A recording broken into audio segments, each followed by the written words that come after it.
الحمدللہ رب العالمین والعاقبۃ للمتقین والصلاۃ والسلام علی رسول الکریم اما بعد۔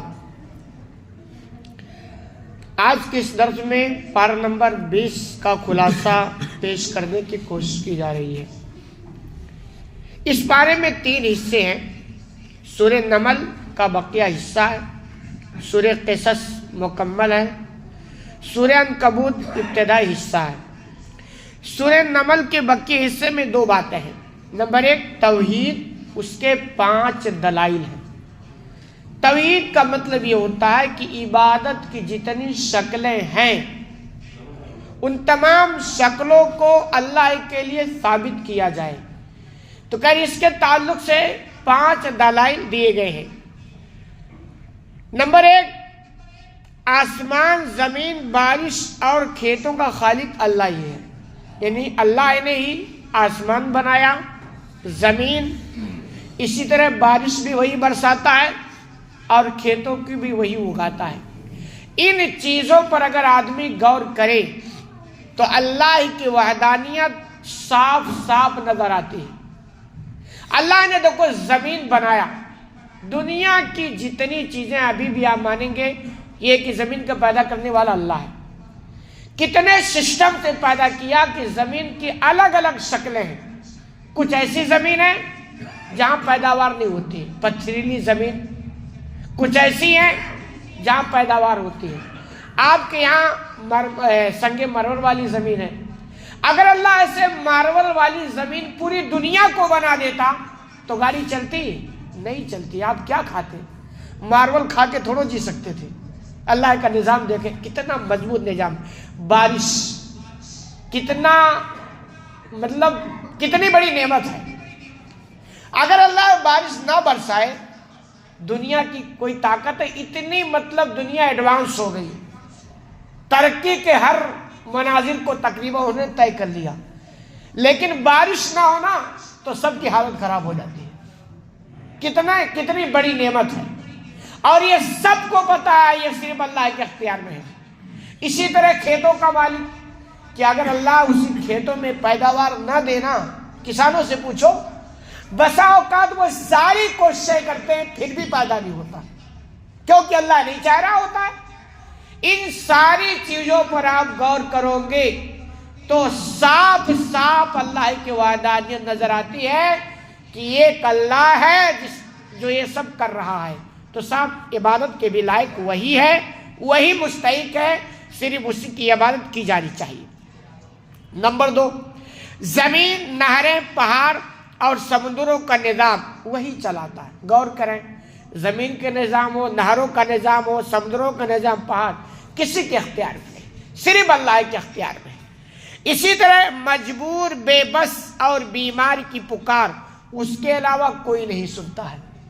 مکہ والوں کے میں 3 سے 360 معبود تھے، لیکن جب ان کی گاڑی پھنستی کہ سب ہمارے، وہ 360 معبود بھی اب کام میں نہیں آئیں گے، تو اس وقت وہ صرف اللہ کو پکارتے تھے۔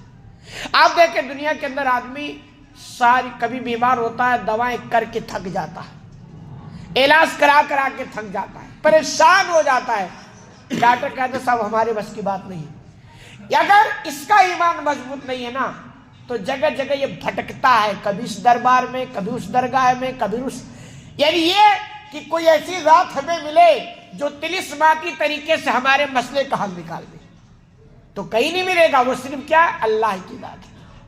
تو یعنی مجبور، بیچار، لاچار، بیمار، ہر ایک کی پکار کو اللہ سنتا ہے، اس کے علاوہ کوئی نہیں ہے جس کے مسئلے کا حل نکال دے۔ یہ سب اللہ کی وحدانیت پر دلیل ہے۔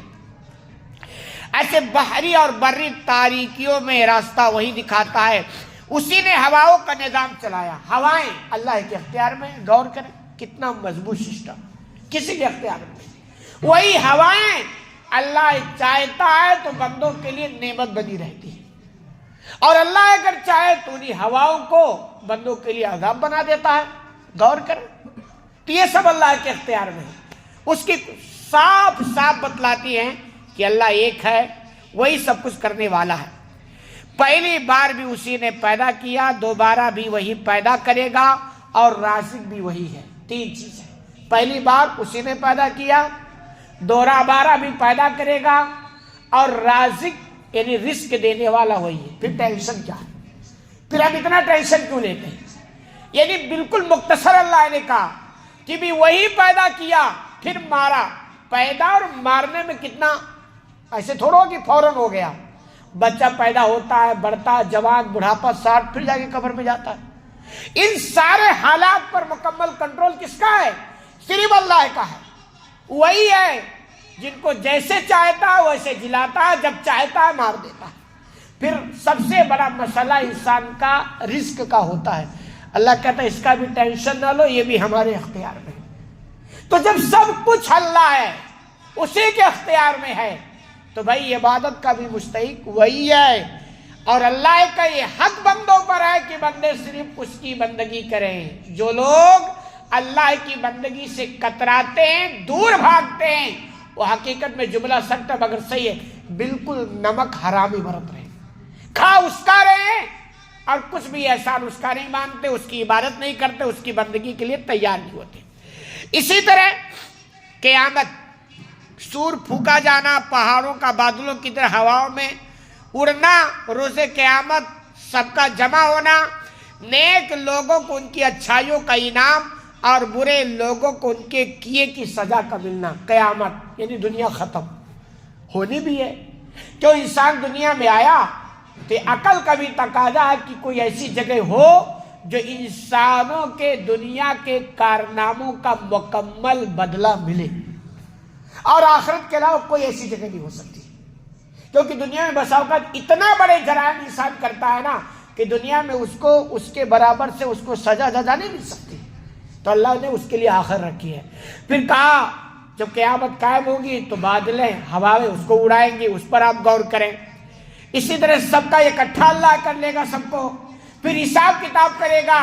جن کے اعمال اچھے ہوں گے بہت اچھی بات ہوگی، اچھا بدلہ ملے گا، جنت ان کے لیے تیار ہے، اور جس کے کارنامے برے نکلے تو جہنم اس کے لیے تیار ہے۔ اس لیے ہر ایک کو اپنے اپنے اعمال پر نگاہ رکھنی چاہیے۔ سورہ قصص میں دو باتیں ہیں، حضرت موسیٰ علیہ السلام اور فرعون کا تفصیلی قصہ ہے۔ یہ واقعہ آپ قرآن پڑھیں ترجمے کے ساتھ تو سمجھ میں آئے گا۔ حضرت موسیٰ علیہ السلام اور اسی طرح قارون کا بھی قصہ ہے۔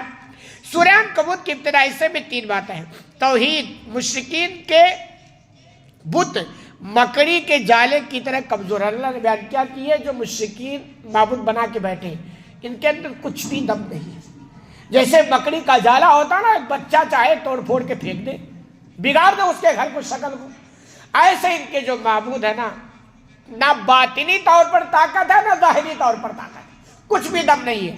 تو اللہ نے کہا کہ یہ سب غلط ہے، ان کے اندر کوئی طاقت نہیں ہے۔ رسالت یعنی آزمائش من جانب اللہ ضرور آتی ہے، یعنی انبیاء کرام۔ اچھا، اس زمانے میں چند انبیاء کرام کے قصے مذکور ہیں کہ اللہ نے انبیاء کو بھیجا نا، تو انبیاء کا مطلب نہیں ہے کہ وہ کرسی پہ بادشاہ بن کے بیٹھیں گے اور عیش کی زندگی گزاریں گے، ایسا نہیں۔ ان کا کام ہوتا ہے اللہ کا پیغام اللہ کے بندوں تک پہنچانا۔ اب ظاہر سی بات ہے، جب وہ اللہ کا پیغام اللہ کے بندوں تک پہنچائیں گے تو الگ الگ بندے ہیں، کوئی کسی کو معبود بنا کے بیٹھا ہے، کوئی کلچر لے کے چل رہا ہے، کوئی کسی راستے پر چل رہا ہے۔ جب سب کو ٹھیس پہنچے گا تو ان کے راستے میں روڑے بنیں گے، پنگا ہوگا۔ اس لیے آپ دیکھیں کہ جتنے انبیاء کرام اس دنیا کے اندر آئے ہیں انہوں نے مشقت بھرا راستہ اپنایا ہے اور جھیلا ہے، اسی لیے انبیاء کے مقام کو کوئی دوسرا حاصل نہیں کر سکتا۔ اسی لیے علماء کرام ورثۃ الانبیاء ہوتے ہیں۔